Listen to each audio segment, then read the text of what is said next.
Hapa mbele yenu nipo na kocha wa Jicho Empire na machache ya kuzungumza naye. Kocha, mambo vipi? Poa kabisa. Mpira umetamatika kwa kupoteza kwa mabao 7-1. Unazungumziaje game la leo? Game la leo ilikuwa nzuri, tunashukuru Mungu. Samani kidogo, geukia hivi kamera.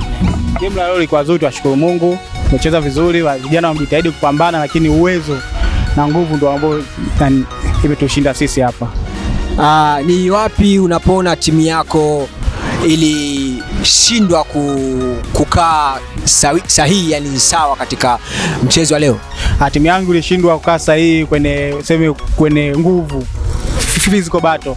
Watu wangu mimi bado wadogo sana, kwa hiyo watu tucheza nao kidogo, wenyewe ni mature, washakuwa watu wazima kidogo, kwa wakienda moja kwa moja wanazidiwa nguvu, mature kwenye akili na pasi. Ndio hicho tu ndio kilicho cost timu yako na kupoteza kwa mabao 7-1. Ndio.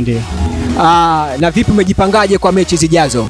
Turudi mazoezini, tutapa mazoezi mazuri, kujenga stamina, nguvu.